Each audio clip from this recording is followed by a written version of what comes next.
Dan juga orang-orang tuh sering banget melihat adanya hantu noni-noni Belanda. Jadi dipercaya kalau villa tersebut merupakan istana bagi makhluk-makhluk astral yang ada di Gunung Gemitir itu. Halo semuanya, selamat datang kembali di YouTube Story. Ya, jadi cerita gue kali ini masih cerita dengan misteri dari Pulau Jawa, dari tanah air kita sendiri.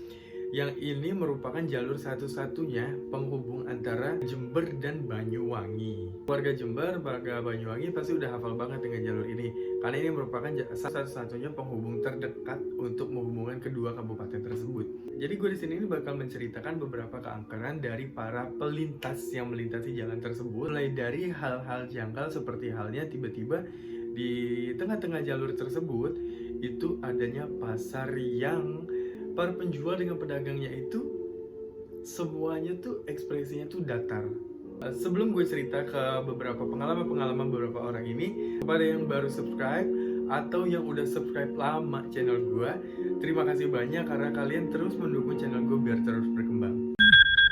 Jadi sejak zaman dulu sampai dengan sekarang, untuk jalur Gunung Gemitir ini penghubung antara Kabupaten Jember dan Banyuwangi, dan itu merupakan satu-satunya jalur yang ada berada di kawasan selatan Jawa, khususnya di bagian timur. Walaupun di jalur ini udah banyak lahan terbuka seperti halnya udah banyak penjual seperti aja warung atau tempat-tempat makanan lainnya, tapi tidak mengurangi kesan angker dari kawasan ini. Kenapa enggak mengurangi? Karena memang mungkin jadi mulai dari kawasan perlintasannya itu yang berliku dengan naik jalurnya naik turun. Gimana sih kalau gunung? Ya, ditambah lagi pepohonan yang ada di sana tuh yang udah tua banget. Jadi mereka tuh pikirnya kalau udah di sana tuh udah angker aja udah.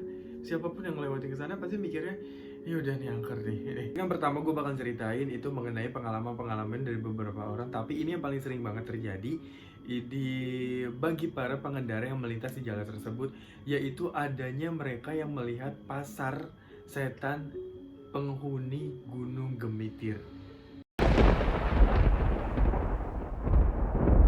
Jadi ini merupakan cerita dari Harun yang memang mereka itu dulu sedang mudik bersama keluarga, tapi ketika mereka sedang melintasi kawasan tersebut, tepatnya di pukul jam 2 malam atau jam 2 dini hari, di sana mereka tuh melihat adanya pasar seperti halnya pasar normal biasa. Akan tetapi, yang bikin janggalnya ini, ketika mereka tuh singgah pengen beli makanan ke sana, tepatnya mereka tuh belinya kacang rebus di sana, tetapi para penjual dan pembeli-pembeli yang lain tuh mereka tuh tanpa ekspresi, datar aja mukanya. Jadi nggak ada senyum, nggak ada apa kayak kita normal biasanya gimana. Tetapi ketika di sana tuh udah tahu nih kalau di sini tuh emang agak kurang beres. Masih biasa aja. Sadar-sadarnya ketika mereka sudah melewati jalur tersebut, sudah melewati pasar tersebut, mereka tuh baru sadar dan membuka bingkisan. Yang anehnya kacang rebusnya itu berubah menjadi bunga 7 rupa. Ya, yang bunga 7 rupa tahu kan kalian? Yang biasanya bunga yang sering digunakan orang untuk sesajen. Ya, katanya juga bagi pengendara lain atau siapapun yang mempunyai jimat, Indonesia kan masih banyak banget tuh jimat atau benda pusaka lainnya yang kalau memang ada bernuansa magis di benda-benda tersebut, konon katanya kalau sedang melintasi jalur Gunung Gemitir ini, benda pusaka atau jimat-jimat tersebut tuh bakal tertinggal di sana, otomatis hilang dari entah dari dompet, entah dari kantong, entah dari tasnya. Itu katanya tuh dipercaya hilang dan itu tinggal di kawasan Gunung Gemitir tersebut.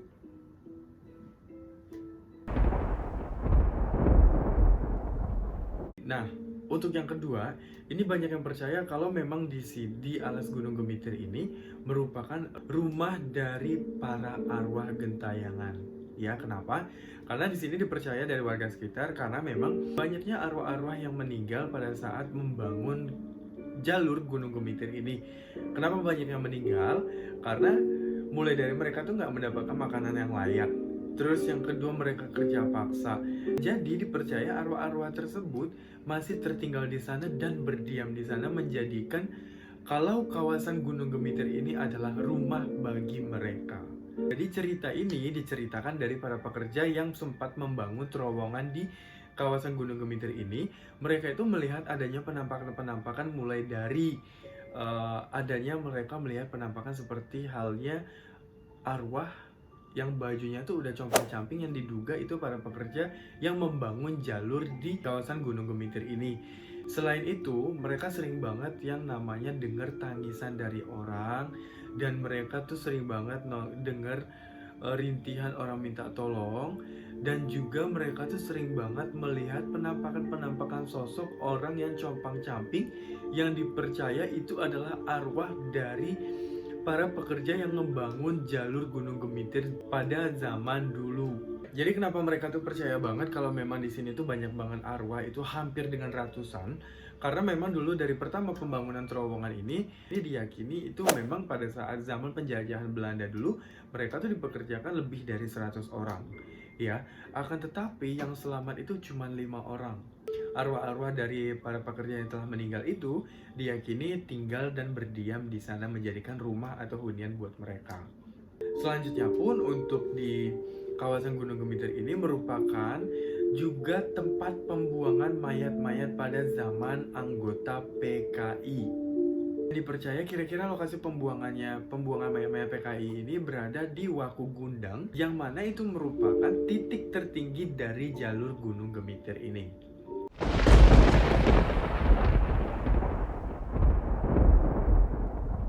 Nah, untuk yang ketiga ini tarian patung gandrung ini juga sangat terkenal banget ya. Selain dari pasar setan tadi, tarian patung gandrung ini merupakan cerita yang sangat terkenal juga mengenai misteri yang menyelimuti Gunung Gemitir ini ya. Patung ini tuh dibangun sebenarnya bertujuan untuk penanda kalau mereka tuh sudah memasuki kawasan alas Gunung Gemitir ini ya.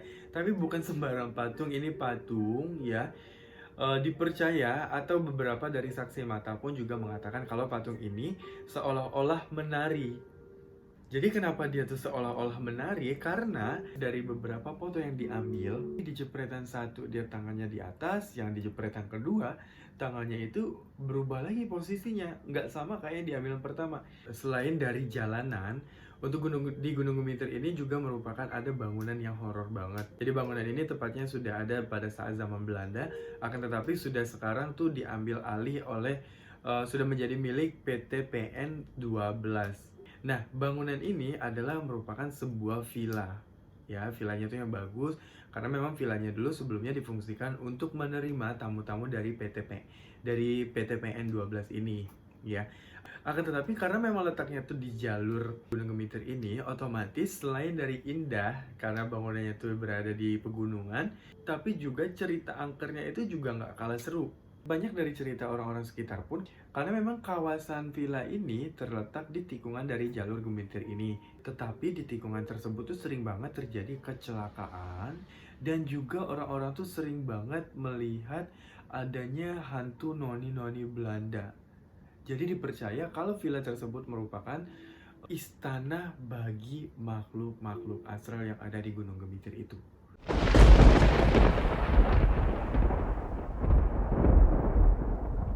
Ini untuk yang terakhir, ini merupakan cerita yang menurut gue tuh serem banget ya. Jadi gue gak bisa ngebayangin kalau ini terjadi ke gue sendiri. Nah, jadi ceritanya tuh dari salah satu pengendara motor yang melintasi kawasan Gunung Gemitir ini. Jadi dia tuh cerita sebelumnya kalau dia tuh bawa motor sendirian melewati jalur Gunung Gemitir ini. Nah, kebetulan juga ada bus juga yang barengan sama dia. Karena memang pada saat itu kan memang pencahayaan otomatis kan kurang. Ya, karena kawasannya tuh gelap, nggak ada lampu atau apa. Nah, jadi dia tuh nebeng ke bus ini, nebeng lampu biar terang. Jadi dia nyusul itu bus. Jadi dia berada tepat di depan bus. 15 menit melewati jalur tersebut, tiba-tiba supir bus ini tadi ngelakson ke dia, tin tin tin tin tin tin, tapi dia juga nggak ngeh. Dia pikir mungkin bukan klaksonin dia.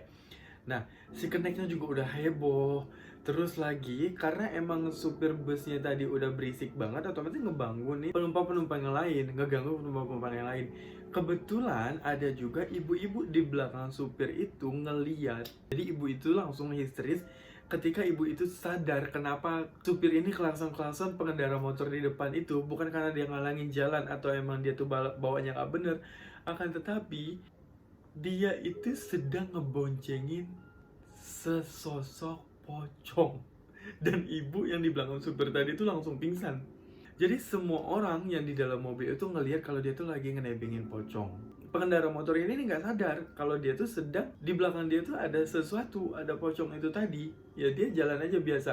Nah, setelah melewati kawasan tersebut barulah dikasih tahu di pemberhentian kalau dia tadi tuh di kawasan Gemitir tersebut enggak sendirian. Jadi hilangnya pocong tersebut ketika mereka tuh udah ngelewatin jalur Gunung Gemitir tadi. Jadi ketika mereka sedang berhenti, diceritain lah. Dan kaget lah ini pengendara motornya tadi. Dan dia juga nggak tahu harus ngomong apa. Dan alhamdulillahnya dia tuh nggak sadar. Tapi dia tuh emang ngerasa melewati jalur Gunung Gemitir tadi tuh memang dia tuh agak berat nih motornya. Tapi dia pikir ya udahlah, namanya juga jalannya agak menanjak. Jadi mungkin dia pikirnya berat di situ. Tapi ternyata dia tuh nggak tahu kalau dia tuh sedang ngeboncengin pocong. Barulah tahu dia ketika di pemberhentian dikasih tahu sama supir sama orang-orang yang lain tadi yang menyaksikan langsung kejadian tersebut. Gimana menurut kalian mengenai cerita-cerita tadi? Mungkin kalian juga sempat mengalami atau yang pernah melewati juga jalur tersebut, khususnya untuk warga Jember atau Banyuwangi yang mengalami kejadian-kejadian di kawasan Gunung Gemitir ini. Boleh kalian cerita di bawah, mungkin atau mungkin kalian atau mungkin saudara kalian atau siapapun tetangga kalian yang pernah cerita mengalami kejadian sama, boleh kalian ceritain. Oke, semuanya itulah tadi cerita mengenai kawasan Gunung Gemitir yang itu menurut gua asli sih angker banget itu. Gue nggak kebayang deh yang terakhir itu yang ngeboncengin pocong tuh, itu yang paling the best menurut gue ya. Gue nggak ngerti kalau itu terjadi sama gue ya.